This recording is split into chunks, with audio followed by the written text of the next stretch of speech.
En este vídeo vamos a explicar el hábitat, la clasificación, las características comunes, las partes y el ciclo completo de una planta. Pero antes que nada vamos a comentar sus principales peculiaridades. Las plantas pertenecen al cuarto gran reino. Sus células son eucariotas, su organización celular es pluricelular, tienen tejidos, su alimentación es autótrofa, esto es que se fabrican su propio alimento, y ejemplos de seres vivos de plantas serían las hepáticas, los musgos, los helechos y las espermatofitas. Y empezaremos dando unos datos básicos de las plantas. El hábitat de las mismas es exclusivamente terrestre, por tanto no las encontramos en medios aéreos o acuáticos. Y a grandes rasgos podríamos clasificarlas según dos criterios: la presencia o ausencia de un órgano especializado en la reproducción sexual, que es la flor, y la presencia o ausencia de tejidos especializados por donde circula la savia, los vasos conductores. Por tanto, según lo que hemos comentado en la diapositiva anterior, se podrían clasificar de la siguiente forma. Las que no tienen flor se dividen en briófitas y pteridofitas, y las briófitas a su vez en hepáticas, que no tienen vasos conductores, y los musgos con unos vasos conductores muy sencillos.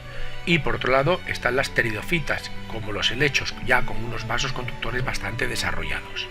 Y por otro lado las plantas con flor son las espermatofitas, que se dividen en gimnospermas sin fruto y con vasos desarrollados como la piña de un pino, y las angiospermas con fruto y con vasos desarrollados como una manzana. Y su orden de izquierda a derecha va desde las plantas más sencillas y primitivas hasta las más modernas y complejas. Y a pesar de esta clasificación, todas tienen dos características comunes, que son seres autótrofos y que poseen tejidos, tal y como vimos al principio del vídeo. Son autótrofos porque mediante la fotosíntesis toman la materia inorgánica y la transforman en orgánica, y poseen tejidos con diversas funciones: clorofílicos para la fotosíntesis, de sostén que mantienen a la planta erguida, protectores que la aíslan del exterior y la protegen de la desecación, y conductores que transportan la savia bruta y la savia elaborada. Vamos a ver ahora los órganos de las plantas vasculares pteridofitas. Estos se dividen en dos grandes tipos: los vegetativos y los reproductivos. Los vegetativos serían las raíces adventicias, el rizoma y el frondes, mientras que los reproductivos serían los soros. Y la misión de cada uno de ellos sería la siguiente: las raíces adventicias absorben materia inorgánica, los rizomas fijan la planta al suelo y conducen la savia bruta y elaborada por la planta, el frondes sintetiza la materia orgánica mediante la fotosíntesis, y los soros son cápsulas donde están las esporas. Y en el último nivel podemos ver una imagen de cada una de las partes que hemos comentado anteriormente.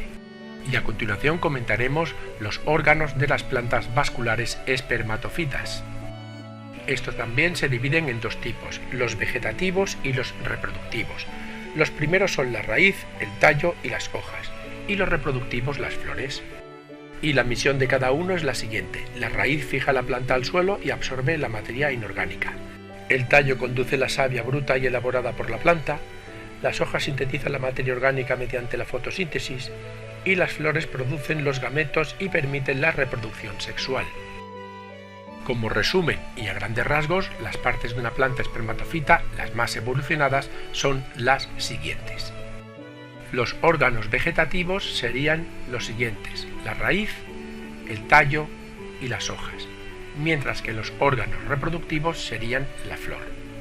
Vamos a verlos todos ellos con más detalle en los siguientes capítulos de este vídeo.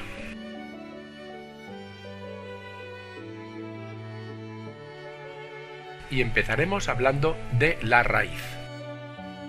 Se trata ni más ni menos que de la parte subterránea de la planta que crece en el interior de la tierra y la ancla al suelo, y tiene 5 funciones básicas: absorber los nutrientes, el agua y las sales minerales, lo que se llama savia bruta, que la conduce a la parte fotosintética de la planta; fijar al suelo la planta dándole estabilidad y posibilidad de crecimiento.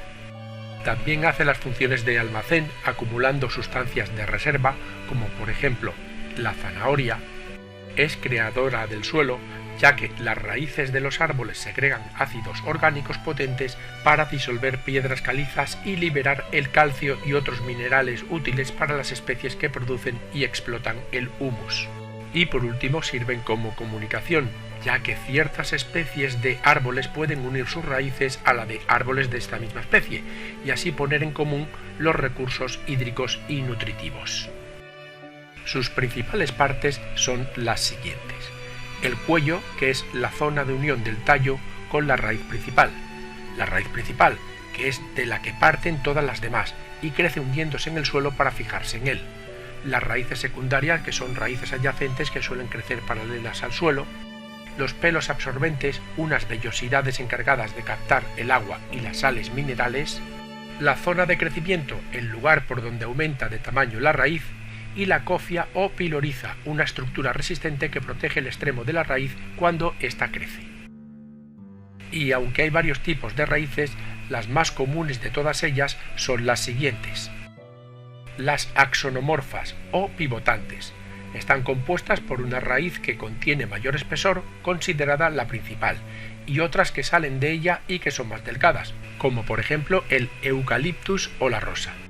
Las ramificadas, que representan las estructuras de ramas de un árbol, en lugar de raíces en las que hay una raíz principal o pivotante, como el ficus.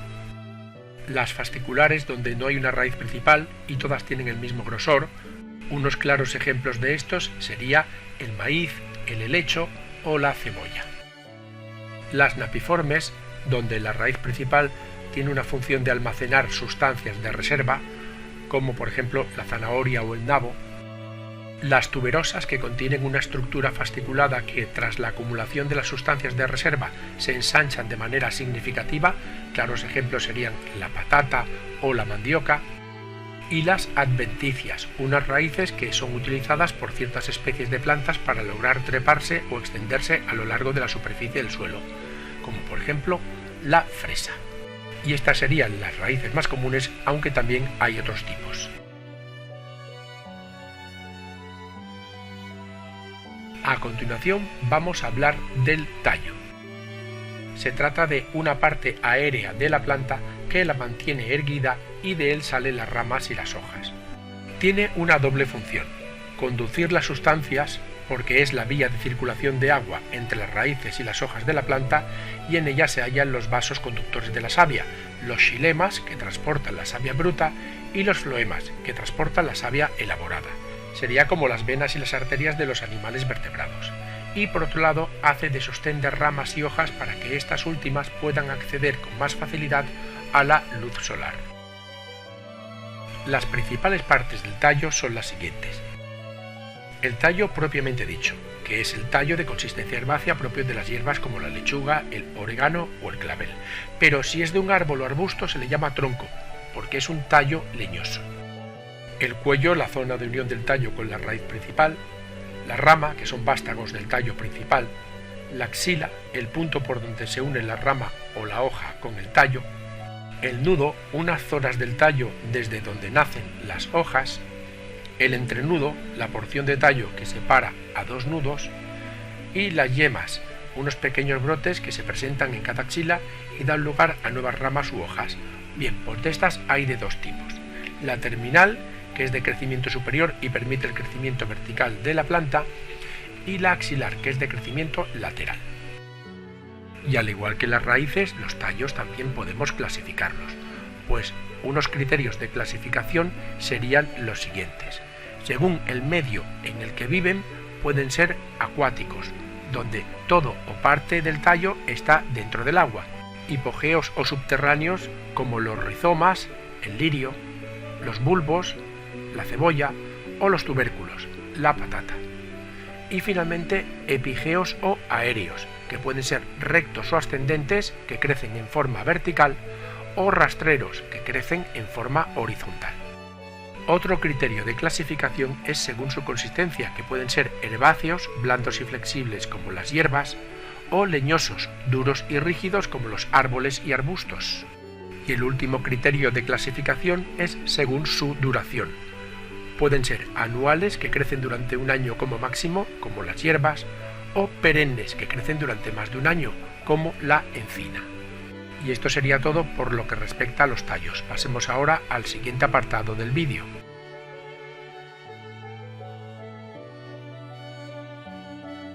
y este trata sobre la última parte vegetativa, las hojas. Se trata de unos órganos fotosintéticos de la planta donde se realiza el intercambio de gases con la atmósfera, y tienen dos misiones: la fotosíntesis, que es alimentarse, y la transpiración, expulsar el agua sobrante.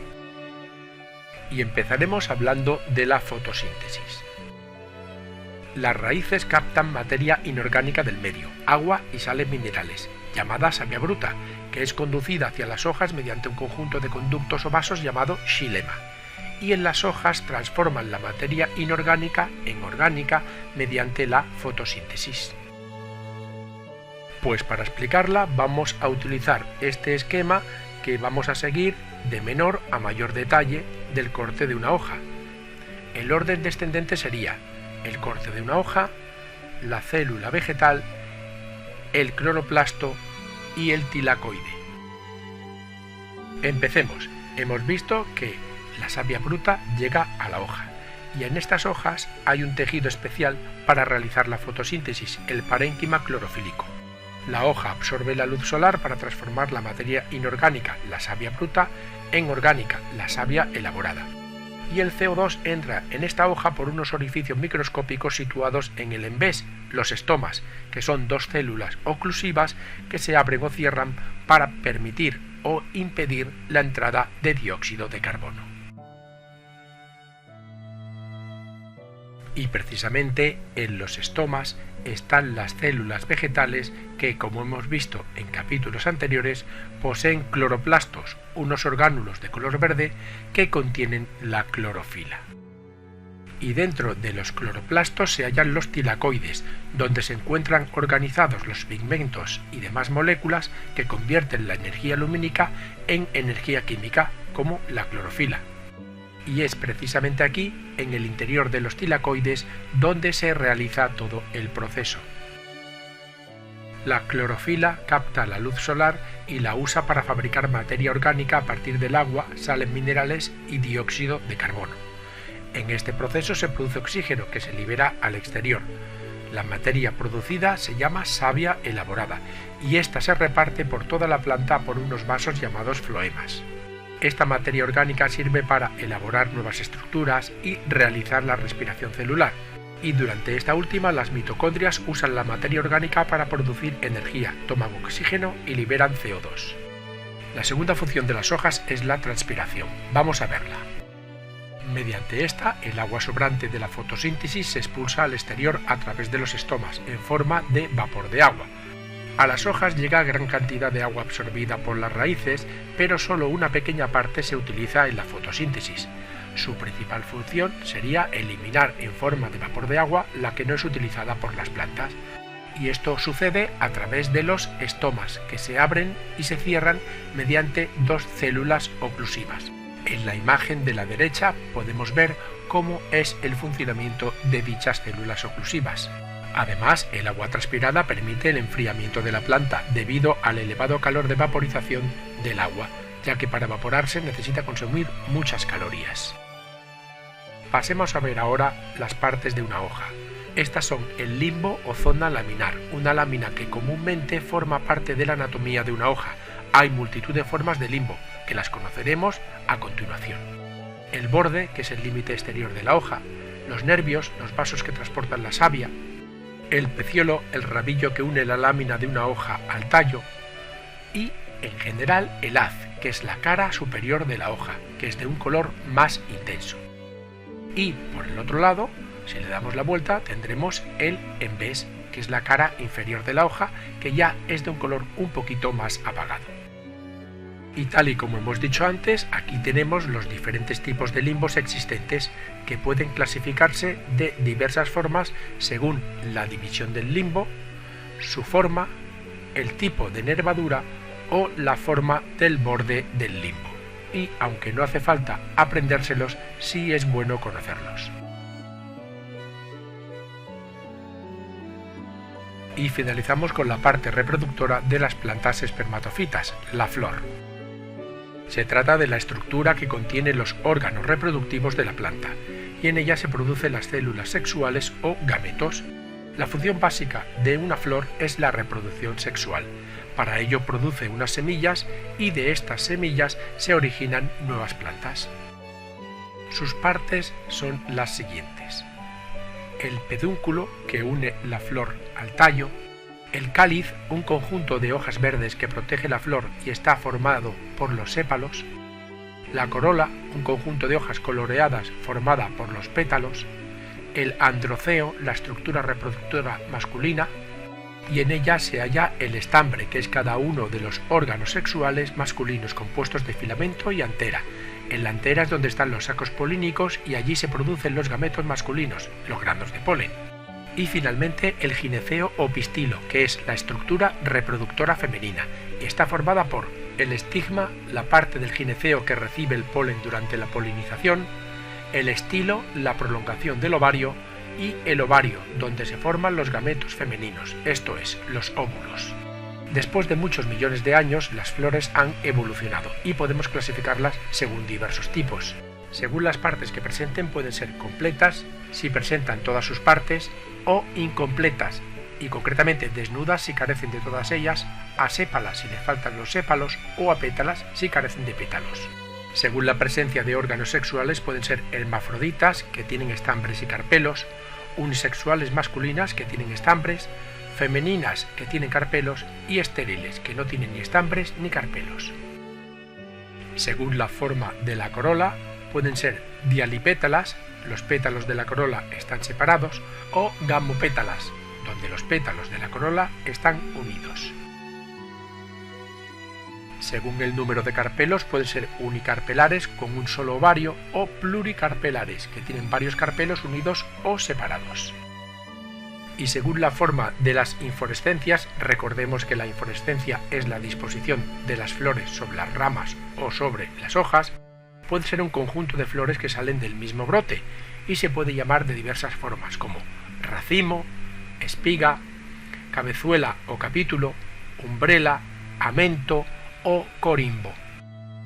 Hemos comentado que la flor es el lugar donde se realiza la reproducción sexual de las plantas espermatofitas. Vamos a explicar el proceso de una forma muy esquemática. Los granos de polen se hallan en los estambres y la polinización es el proceso de transferencia del polen desde los estambres hasta el estigma, donde germina y fecunda los óvulos de la flor, haciendo posible la producción de semillas y frutos. Los agentes transportadores pueden ser abióticos, es decir, sin vida, como el viento, anemófilo, o el agua, hidrófilo, o también bióticos, como los insectos, entomófilos, u otros animales, zoófilos. Y como hemos dicho, la fecundación se produciría en el ovario de la planta. En la siguiente diapositiva podemos ver el proceso de polinización. En este caso es biótica porque la realiza un ser vivo, y concretamente entomófila, puesto que un insecto es el encargado de realizarla. En la parte izquierda podemos apreciar las diferentes partes de la flor, el estambre, que es el aparato sexual masculino, y el pistilo, el aparato sexual femenino. La abejita se posa sobre el estambre, concretamente sobre las anteras donde están los sacos políneos, e inconscientemente se lleva pegado los granos de polen. Cuando estos se depositan en el aparato sexual femenino, el pistilo, los granos caen desde el estigma, pasando por el estilo, hasta el ovario, donde se produce la fecundación. Y la imagen de la derecha sería el proceso de fructificación de un fruto hasta que llega a su madurez, y dentro contiene la semilla que dará origen a una nueva planta. Y finalmente podemos apreciar el ciclo completo de una planta que consta de 7 pasos.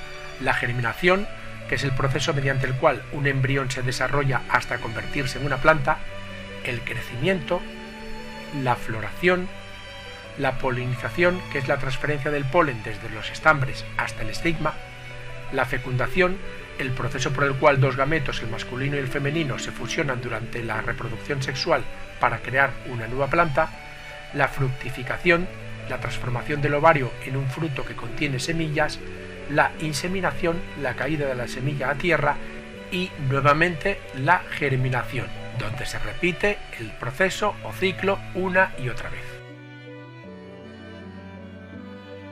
Y esto ha sido todo. Muchas gracias por escucharme y espero que te haya servido de ayuda. Para más información entra en yucam.com.